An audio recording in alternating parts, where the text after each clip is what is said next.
टाकाऊ वस्तूंचा पुनर्वापर करण्याबाबतचा संदेश देण्याकरिता ठाणे महानगरपालिकेने टाकाऊ वस्तूंपासून 4 कलाकृती तयार केल्या आहेत.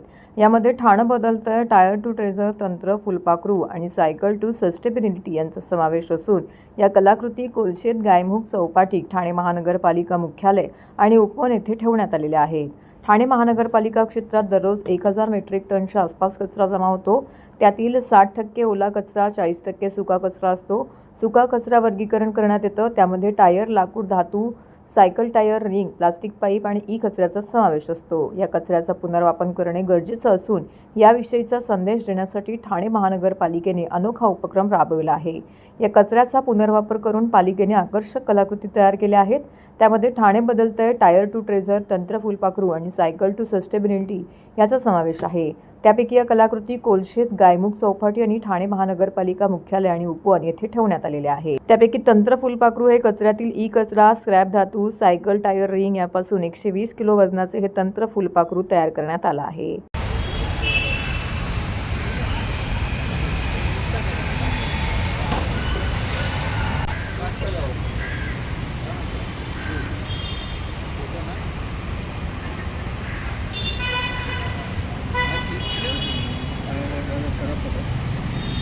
हे पूर्ण इथेच बनवलं का ते बनवून आणलं? हे मागे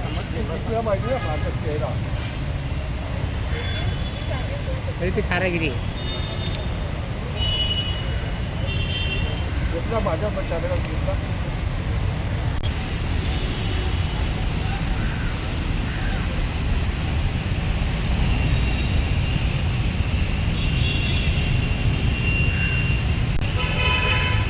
कर कर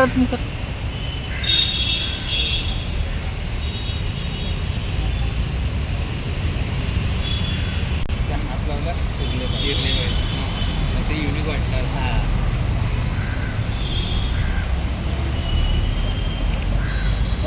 सांगा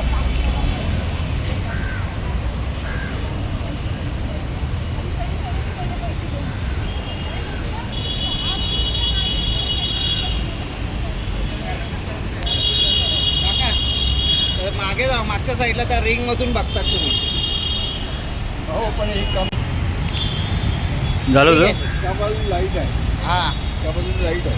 हा एक आहे घ्या.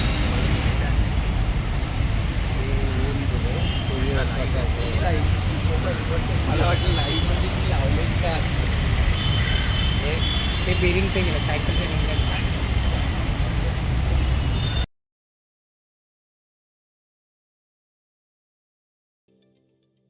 ठाणे महानगरपालिकेचे मालमत्ता कर म्हणजेच प्रॉपर्टी टॅक्स भरण्याचे आवाहन.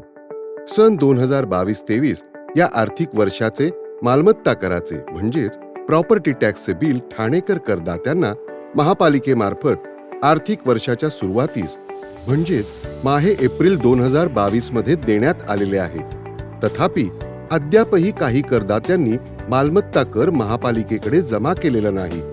सध्या आर्थिक वर्षाचा अंतिम टप्पा सुरू झाला आहे. मालमत्ता कर वसुलीसाठी महापालिकेतर्फे कडक कारवाई हाती घेण्यात आली आहे. या अंतर्गत जंगम मालमत्ता, टीव्ही, फ्रीज, वाहन व इतर जप्त करणे तसेच स्थावर मालमत्ता वॉरंट बजावून जप्त करण्यात येत असून मालमत्तेचा जाहीर विक्रीद्वारे लिलाव करून कराची रक्कम वसूल करण्यात येत आहे. मालमत्तेस पाणी पुरवठा करण्यात येणारे नळ संयोजन खंडित करण्यात येत आहेत. त्याचप्रमाणे थकीत मालमत्ता करावर 2% व्याज आकारले जात असल्याने भरावयाची रक्कम वाढत आहे.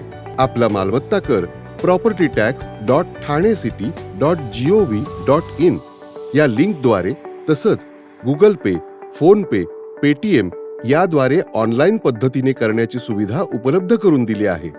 शनिवार, रविवार व सार्वजनिक सुट्टीच्या दिवशी नागरिकांना मालमत्ता कर भरणे सोयीचे व्हावे याकरता महापालिकेचे मालमत्ता कर संलग्न कार्यालय या दिवशी कार्यान्वित ठेवण्यात आलेले आहे.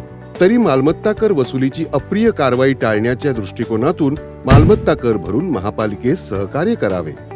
धन्यवाद.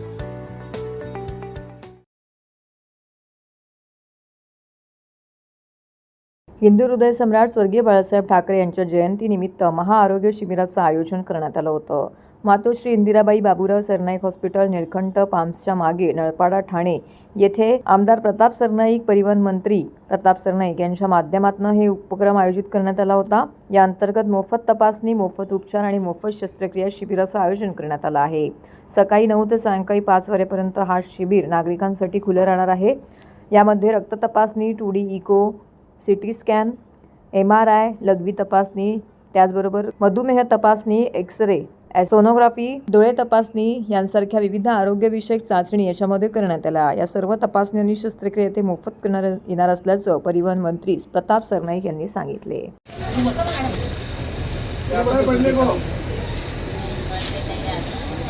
किधर रहते हो आप? नलपाड़े में. ये अस्पताल हो गया मालूम है? आज मालूम पड़ा. नलपाड़ा में रहता है, इतना अच्छा अस्पताल मालूम नहीं था आपको. ठीक है, अभी इधर सब आपको मुफ्त में मिलेगा. ठीक है, माहित होता का हॉस्पिटल है? अच्छा, तो अभी हमेशा आने का. इधर 5 लाख तक का इलाज फ्री है, हाँ, मुफ्त में, टेंशन नहीं लेने का. और आज चश्मा वगैरह आपको, चश्मे फ्री है का? चश्मा वगैरह फ्री में मिलेगा. एड्रेस क्या है? ये विक्की पप्पा कुठे आहेत? नलपाड़ा से ही हो. अभी हो गया ना हॉस्पिटल तुम्हारे नजदीक. अभी टेंशन नहीं लेने का. हाँ, अब तुम्हें बीपी वगैरह नॉर्मल है तुम्हारा, टेंशन नहीं. काय झालं दादा, तुम्हाला काय झालंय? थोडं पाठी आहे. काय झालं ना, तसं मस्त हॉस्पिटल आहे बघा. सगळं मोफत आहे, 5 लाखापर्यंतचं औषध. हा, सगळं मोफत होणार. दोघांनाही करतो. चला, सुधीर आणि 6ठा वाढदिवस आहे. अरे वा, 60 पूर्ण होते साहेबांची. राजकारणातून रिटायरमेंट नको करून दे काम. त्याची विनंती मी रवी मोरे यांना करतो. विनंती करतो. अरे आमदार ये धाराशिवला आता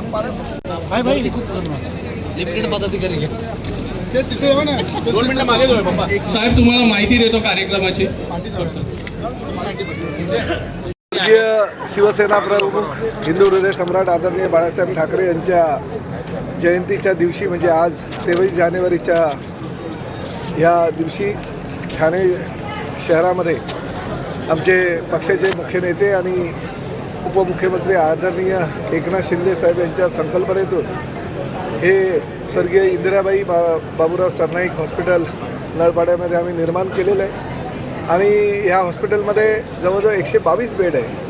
महात्मा फुले जन आरोग्य सेवेच्या माध्यमातून राज्य शासनाच्या आरोग्य विभागाशी हे जोडलं गेलं आहे.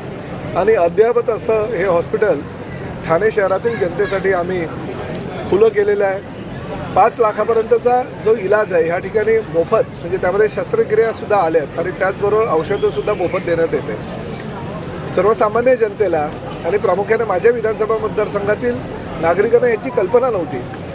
हे हॉस्पिटल उघडून जवळजवळ 6 महिने झाले, परंतु हॉस्पिटलचा उपयोग हा सर्वसामान्य जनतेला तेवढ्या मोठ्या प्रमाणात होत नव्हता. त्यामुळे आज ह्या ठिकाणी ह्या एका मोठ्या महाआरोग्य शिबिराचं आयोजन करण्यात आलं आणि ह्या ठिकाणी मोठ्या संख्येने आपण बघताय लोक उपस्थित झालेले आहेत. ह्या माध्यमातून जनजागृती होईल, लोकांना कळेल की महायुतीच्या सरकारमध्ये महात्मा फुले जन आरोग्य सेवेच्या माध्यमातून अशी मोफत इस्पितळाची निर्मिती प्रताप सरनाईक आणि शिंदे साहेबांनी केलेली आहे. आणि त्या माध्यमातून आपल्याला 5 लाखाचं जे मेडिकल फॅसिलिटी ती उपलब्ध झालेली आहे. आणि त्यामुळे या हॉस्पिटलचा लाभ ठाणे शहरातील जनतेला होईल. आणि त्यामुळे आज या महाआरोग्य शिबिराचं आयोजन युवा सेनेच्या माध्यमातून करण्यात आलेलं आहे. मी युवा सेनेचे विराज निकम आणि सगळ्या सहकार्यांचं अभिनंदन की अतिशय चांगला उपक्रम त्यांनी ह्या ठिकाणी आयोजित केलेला आहे. सगळ्या शिवसैनिकांचं, आमच्या पदाधिकाऱ्यांचं, सगळे विभाग प्रमुख, शाखा प्रमुख आणि बाकीच्या पदाधिकाऱ्यांचं पण अभिनंदन करतो की अतिशय चांगला उपक्रम त्यांनी राबवलेला आहे. त्यांना पुढील कार्यात शुभेच्छा. शिवहृदय सम्राट बाळासाहेब ठाकरे यांच्या जयंतीच्या निमित्तानं स्वच्छ व सुंदर बसस्थानक अभियान आम्ही आजच्या दिवशी राबवतो आहे. जवळजवळ 3 कोटी रुपयाचं बक्षीस राज्यातील प्रत्येक बसस्थानकाला आम्ही जाहीर केलेलं आहे. जे उत्कृष्ट आणि स्वच्छ आणि सुंदर बसस्थानक होईल त्याला 1 कोटी रुपये, द्वितीय क्रमांक 50 लाख आणि तृतीय क्रमांक 25 लाख अशा प्रकारचं ते बक्षीस आहे. आणि ती योजना आजपासून आम्ही अंमलात आणतो आहे. त्याचबरोबर आमचे शिवसेनेचे मुख्य नेते आदरणीय एकनाथ शिंदे साहेबांचा सत्कार आज BKC येथे आमच्या लाडक्या बहिणींच्या हस्ते होणार आहे. आमच्या दृष्टीने अतिशय महत्त्वाची आणि खास बाब आहे, आनंदाची गोष्ट आहे की ज्या लाडक्या बहिणींनी, ज्या लाडक्या भावांनी आम्हाला सत्तेवर बसवलं, 237 हे संख्याबळ दिल्याने शिवसेनेचे तब्बल 60 आमदार निवडून आणले, एकनाथ शिंदे साहेबांच्या नेतृत्वावर विश्वास ठेवला, म्हणजे आपल्या सख्ख्या भावावर त्यांनी विश्वास ठेवलेला आहे शिंदे साहेबांच्या माध्यमातून. त्या एकनाथ शिंदे साहेबांचा सन्मान आमच्या लाडक्या बहिणींच्या हस्ते आज BKC येथे होतोय. पातलीपाडा येथील डोंगरावरील 15 एकर नैसर्गिक जंगलाला नेट लावून बंदिस्त पक्षी उद्यान तयार करण्याच्या प्रकल्पाला स्थानिक नागरिकांकडून तीव्र विरोध करण्यात येत आहे. राज्य सरकारच्या 70 एकरापैकी 55 एकरावरती अतिक्रमण झाल्यावरती रहिवाशांनी वृक्षारोपण आणि संवर्धन करून जोपासलेल्या जंगलाला वाचवण्याचा निर्धार केला आहे. भाजप गटनेते मनोहर डोंबरे यांच्या नेतृत्वाखाली रहिवाशांनी महापालिका आयुक्त सौरभ राव यांची भेट घेऊन कृत्रिम पक्षी उद्यानाऐवजी नैसर्गिक जंगल बचावचा नारा दिला आहे. ठाणे नगर विकास आराखड्यानुसार पातलीपाड्यातील सर्वेक्षण क्रमांक 258, 271 आणि 139 राखीव जंगल म्हणून घोषित करण्यात आलं होतं. परंतु या भागात 2008 पासून अतिक्रमणे सुरू झाली. या संदर्भात हिरानंदानी इस्टेटसह अन्य वस्तीतील रहिवाशांनी महापालिका, जिल्हाधिकारी आणि तहसीलदार कार्यालयाकडे वारंवार तक्रारी केल्या, परंतु ठोस कारवाई न झाल्यामुळे 2011 मध्ये या जमिनीचे जंगल म्हणून संरक्षण करण्याकरिता उच्च न्यायालयामध्ये जनहित याचिका दाखल केली होती. परंतु या भागातील अतिक्रमणे थांबवण्याबरोबरच क्षेत्राचे संवर्धन करण्यासाठी रहिवाशांनी झाडं लावण्याची सातत्यपूर्ण मोहीम हाती घेतली. या प्रयत्नांमुळे गेल्या 13 वर्षात 15 एकर मोकळ्या जमिनीमध्ये 5000हून अधिक स्थानिक झाडांचं संपन्न जंगल तयार झालं आहे. त्यासोबतच पोपट, घार यांच्यासारख्या स्थानिक व परदेशी पक्ष्यांच्या प्रजातीचं निवासस्थान देखील बनलं आहे. या परिसरात महापालिकेचे सहाय्यक संचालक संग्राम कानडे, कार्यकारी अभियंता पाडगावकर, सर्वेअर शेलार यांनी भेट देऊन पाहणी केली. त्यामुळे रहिवाशांनी आपल्या भावना व्यक्त केल्या. या भागातील रहिवाशांकडून पुन्हा महापालिका आयुक्त सौरभ राव यांची भेट घेण्यात येणार आहे. अर्बन फॉरेस्टमध्ये ही आहे शासनाची जागा आहे. याच्यावर आता ही महानगरपालिकेला त्यांनी सदस्यमध्ये वर्ग केलेली आहे, महानगरपालिकेला ते दिलेली आहे. याच्यामध्ये टोटल 70 एकरचा जो लँड आहे त्याच्यामध्ये 55 एकरमध्ये झोपडपट्टी वसलेली आहे. ती झोपडपट्टी महापालिकेला आटोक्यात आणता आली नाही. आता उरलेले 15 एकरमध्ये जे इथे अर्बन फॉरेस्ट आता आहे त्या फॉरेस्टमध्ये फार 50-60 वर्षापूर्वीची पण झाडं आहेत आणि आता इथे आयव्हरी पार्क म्हणून महानगरपालिका त्याच्यावर प्रस्तावित केलेलं आहे. शासनाची मंजुरी आहे. परंतु हा आयव्हरी पार्क झाल्यानंतर इथे ते म्हणतात का बर्ड सेंच्युरी होणार, इथे पक्षी संवर्धन होणार. पण आमचं एकच म्हणणं आहे का ज्या वेळेला तुम्ही इथे सगळ्या ठाणेकरांना आणि लोकांना इकडं सोडल्यानंतर, त्यांना प्रवेश दिल्यानंतर इथे ड्रग्स ॲडिक्ट गरजुल्ले येणार, दारू पिणारे लोक येणार, त्याच्यामुळं इथे हा नुसन्स वाढणार आणि याच्यानंतर आपल्याला आफ्टर मेंटेनन्स महानगरपालिकेकडे तसं काही व्यवस्था नाही आहे. आजपर्यंत ठाण्यामध्ये जुना ठाणा, नवा ठाण्यावर आपण 18 करोड खर्च केले. आज त्याची हालत काय तुम्ही पाहिलेली आहे, त्याचे हाल काय आहेत. तिथे एकही पर्यटक जात नाही किंवा एखाद्याही लहान मुलांनाही कोणी घेऊ शकत नाही, अशी त्याची परिस्थिती आहे. कोपरी ठाणा ईस्टला बर्ड सेंच्युरी बनवलेली आहे. त्या बर्ड सेंच्युरीची काय हालत आहे. म्हणजे आपण करोड रुपये एखाद्या प्रोजेक्टवर खर्च करतो, पण त्याच्यानंतर महानगरपालिका त्याच्यावर काही व्यवस्था, त्याच्यानंतर त्याचा मेंटेनन्स सांभाळत नाही, त्याच्यावर सिक्युरिटी गार्ड नाही आहेत आणि त्यामुळे तो पैसा सगळा लोकांचा टॅक्स रुपी पैसा हा वाया जातो. त्यामध्ये माझी मागणी आहे का जी आता 70 एकरमध्ये जी 15 एकर जमीन आहे ती तुम्ही प्रोटेक्ट करा. त्याच्यात अतिक्रमण होऊ देऊ नका. त्याला फेन्सिंग टाका, त्याला तारेचं कंपाऊंड टाका का जेणेकरून हे जंगल हे अबाधित राहील. आणि या जंगलामध्ये दुसरं कोणताही जास्त तुम्ही करोड रुपये खर्च न करता याच्यामध्ये जे डोंगरावरनं पाणी येते ते पाणी जमिनीत मुरवा, जे आम्ही आज करतोय. गेले 15 वर्ष इथल्या स्थानिक लोकांना हाताशी धरून मी हे जंगल वाढवलेले. हे जंगल वाढवण्यामध्ये महानगरपालिकेचा शासनाचा एकही रुपया आम्ही न घेता हजारो झाडं वाढवलेली आहेत. त्याच्यामध्ये कलेक्टरनीच आम्हाला 15 वर्षासाठी ही जमीन दिलेली आहे. त्याचं तुम्हाला मी एक लेटर देतो का कलेक्टरने आम्हाला फक्त ही झाडं वाढवण्यासाठी 15 वर्षासाठी जागा दिलेली आहे. नंतर कमिशनरनी पण इथे एकदा फेरी मारलेली आहे, जयस्वालांनी फेरी मारलेली आहे. त्यांनी सगळं आमचं काम पाहिलेलं आहे. त्यामुळे हे जंगल असंच राहावं, इथं कोणतंही बांधकाम होऊ नये, कन्स्ट्रक्शन होऊ नये, झाडांची तोड होऊ नये अशी आमची इच्छा आहे. कचरा पाणी, गरीब महिलांना, दिव्यांग बांधवांना योजनेचा न मिळालेला लाभ, CCTV कॅमेरे, अनधिकृत बांधकामे, क्लस्टर योजना, रेंटलची घरं, स्मशानभूमी तसेच वाहतूक कोंडी अशा अनेक समस्यांनी ठाणेकरांना ग्रासला आहे. यातून त्यांना बाहेर काढा अशी मागणी करत ठाकरे गटाच्या शिष्टमंडळाने पालिका आयुक्तांची भेट घेतली. यावेळी माजी खासदार राजन विचारे, संपर्कप्रमुख नरेश मदेरा, जिल्हाप्रमुख केदार दिघे व इतर शिवसेना पदाधिकारी, स्थानिक नागरिक मोठ्या संख्येने उपस्थित होते. आयुक्त सौरभ राव यांनी यावेळी छायाचित्रांसह पुरावे देखील देण्यात आले. घोडबंदरवासियांना वाहतूक कोंडीचा फटका दररोज सहन करावा लागतोय. सेवा रस्ते महामार्गात समाविष्ट करण्याचं नियोजन होत आहे. त्यामुळे महामार्गावरती असणाऱ्या अनेक सोसायट्या, शाळा, कॉलेज, हॉस्पिटल यांना मोठा अडथळा होणार आहे. त्यामुळे सेवा रस्ते समाविष्ट करू नये, अन्यथा आंदोलन उभारावे लागेल असा इशारा शिष्टमंडळाने दिला आहे. यावर आयुक्तांनी 8 दिवसात MMRDAच्या अधिकाऱ्यांसोबत बैठक घेऊन तोडगा काढू असं आश्वासन देखील दिलेलं आहे. यासोबतच पाणी टंचाई, पाण्याच्या टाक्या इत्यादीबाबत आयुक्तांना जाब विचारण्यात आला. स्वर्गीय आनंद दिघे स्मारक उपवनेते महापौर निवास येथे उभारण्यात येणार होतं. यासाठी 5 कोटींची तरतूदही अर्थसंकल्पात केली होती. त्याचं काय झालं असा प्रश्नही आयुक्तांना यावेळेस विचारण्यात आला. भाईंदरपाडा येथे स्वर्गीय धर्मवीय स्मशानभूमीचं काम 5 वर्षापूर्वी मंजूर करण्यात आलं होतं, परंतु अद्याप या जागेवरती कोणतंही काम सुरू झालेलं नाही. ठाण्यातील घोडबंदर पट्ट्यात बाळकोम, कापूरवाडी, वागळे इस्टेट, सावरकर नगर या परिसरात सध्या अनधिकृत बांधकामांचं सुळसुळाट मोठ्या प्रमाणामध्ये सुरू आहे. धर्मवीर नगर येथे तर वृक्षतोड करून महानगरपालिकेच्या जागेवर सर्रासपणे 21 गाळे बांधले आहेत. या संदर्भात धर्मवीर नगर जनहित सेवा समितीने तक्रार सुद्धा केली होती, परंतु अद्याप त्यावर कोणतीही कार्यवाही केलेली नाही. दिव्यांग, आर्थिकदृष्ट्या दुर्बल महिला यांच्या योजना, रेंटल घरे इत्यादी समस्यांबाबतही यावेळी चर्चा करण्यात आली. जबाबदार आहेत त्याच्यात सत्ताधारी जबाबदार आहेत आणि महत्त्वाची गोष्ट म्हणजे आयुक्त आणि त्यांचे अधिकारी सुद्धा त्याला जबाबदार आहेत. कारण शेवटी बघा, महापालिकेचा आयुक्त, सिटी इंजिनियर आणि त्याला मंजुरी देणारे ऑडिटर हे सर्व हे शासन नियुक्त प्रतिनिधी आहेत. एखाद्या लोकप्रतिनिधी एखादा प्रस्ताव मांडल्यानंतर तो बरोबर आहे की नाही, लोकांच्या हिताकरता आहे की नाही, हे सर्व गोष्टी पाहणं आयुक्तांचं काम आहे किंवा त्यांची सर्व टीमचं काम आहे. परंतु असे चुकीचे तुगलकी निर्णय जे घेतले जातात, ज्याचा लोकांच्या ह्याच्यावरती परिणाम होतो. आज वाहतूक कोंडी सर्वात मोठी समस्या जर या ठाण्याला लागलेली आहे ती तो वाहतूक कोंडीची. कारण सर्व ठिकाणी मेट्रोची कामं चालू आहेत, कुठे फ्लायओव्हरचं काम चालू आहे किंवा काय आहे. तर अशा अवस्थेमध्ये आज नागरिकांना जो त्रास या ठिकाणी होतो. परवा मला वाटतं घोडबंदरला एक रिक्षावाला त्या ह्याच्यात खड्ड्यात पडून मला वाटतं मृत्युमुखी झाला. अशा पद्धतीने कित्येक ऍक्सिडेंट त्या ठिकाणी होत आहेत.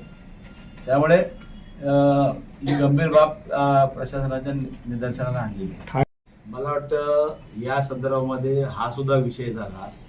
जर ठाणे शहराने गेले कित्येक वर्षापासून टायगरला मला वाटतं 10 ते 15 वर्षामध्ये आपण कित्येक करोडो रुपये या ठिकाणी खर्च करून टायगरला आपण त्या ठिकाणी घनकचरा व्यवस्थापनासाठी जागा घेतली होती. त्यानंतर आज तुम्ही पहिले CP टँक बाजूला तिथे सुद्धा उघड्यावरती कचरा टाकतो. घोडबंदरला सुद्धा त्या ठिकाणी उघड्यावरती आपण कचरा टाकतो. असे 4 ठिकाणी कचरा टाकला जातो आणि त्याचा आजूबाजूच्या लोकांना त्रास होतो. या संदर्भामध्ये मला वाटतं महानगरपालिकेने प्रभाग समिती वाईज त्या ठिकाणी स्वतंत्र छोटे छोटे प्लॅन्ट तिकडे टाकावे या दृष्टिकोनातून त्यांना सांगितलं होतं, परंतु अजून ती सुद्धा कारवाई झाली नाही. या संदर्भामध्ये आयुक्तांनी आम्हाला सांगितलंय की या बाबतीमध्ये आम्ही या सर्व गोष्टीची गंभीर दखल घेतो म्हणून. आणि त्या संदर्भामध्ये आम्ही त्यांना सांगितलंय की अजून तुमचं डम्पिंग ग्राउंड नाहीये आणि अशा अवस्थेमध्ये तुम्ही जर 2300 कोटी रुपये ह्यासाठी जर काढणार असाल तर मला वाटतं या संदर्भात चुकीचे निर्णय घेऊ नका. जेणेकरून आज तुम्ही बघितलं असेल जे परिवहनच्या जे काय अवस्था आमची झालेली आहे, परिवहन आज कित्येक कर्मचाऱ्यांना त्यांचे जे काही जुने देणी आहे ती दिलेली नाहीत, कित्येक कॉन्ट्रॅक्टरची बिले दिलेली आहेत आणि कित्येक ठिकाणी कामं अर्धवट अवस्थेत आहेत. ही संबंध गंभीर बाब त्यांच्या लक्षात आणून दिलेली आहे. त्याचबरोबर दिव्यांगांचे सुद्धा काही प्रमाणामध्ये पैसे त्या ठिकाणी दिलेले नाहीत, ते सुद्धा त्यांना आम्ही सांगितले. ठाण्यातील टेंबी नाका येथील आनंद आश्रमात स्वर्गीय बाळासाहेब ठाकरे यांना अभिवादन केल्यानंतर उपमुख्यमंत्री एकनाथ शिंदे यांनी पत्रकारांशी संवाद साधला. त्यावेळी त्यांनी ठाकरे गटासह विरोधकांवरती टीका केली. बाळासाहेबांचा वाढदिवस साजरा करण्याची परंपरा राज्यभरात आहे. पुढच्या वर्षी त्यांचं जन्मशताब्दी वर्ष आहे. बाळासाहेबांच्या विचारांनी प्रभावित होऊन अनेक कार्यकर्ते शिवसेनेमध्ये आले. शिवसेनेमध्ये काम केलं आणि शिवसेना मोठी करण्याचं काम केलं. आम्ही देखील बाळासाहेबांचे विचार घेऊन या राज्यामध्ये सरकार स्थापन केलं. महाराष्ट्रातील जनता त्याची साक्षीदार आहे, असं देखील उपमुख्यमंत्री शिंदे म्हणाले. महायुतीच्या कारकिर्दीमध्ये बाळासाहेबांना अपेक्षित असलेले 80% समाजकारण आणि 20% राजकारण आम्ही केलंय. सर्वसामान्य माणसाला न्याय मिळाला पाहिजे, अन्यायाला वाचा फोडली पाहिजे. हा बाळासाहेबांचा मूलमंत्र आणि त्यांची शिकवण आम्ही आचरणात आणण्याचं काम केलं आहे. आरोप शिव्याशाप देत राहिले तर 20च्या पुढचा शून्यही निघून जाईल. एकनाथ शिंदेंना असं वक्तव्य करीत थेट ठाकरे गटाला टोला लगावला आहे. बाळासाहेब हे बाळासाहेब होते, मी बाळासाहेब होऊ शकत नाही. त्यामुळे बाळासाहेबांचे विचार घेऊन आम्ही पुढे गेलो, सत्तेतून बाहेर पडलो. एवढं धाडस आम्ही दाखवले. पण काहींनी बाळासाहेबांचे विचार सोडले आणि स्वतःच्या स्वार्थासाठी सत्ता मिळवली, अशी टीका करत आरोप शिव्याशाप देत राहिले तर 20च्या पुढचा शून्यही निघून जाईल, असा टोला उपमुख्यमंत्री एकनाथ शिंदे यांनी ठाण्यात पत्रकारांशी बोलताना ठाकरे गटाला लगावला आहे.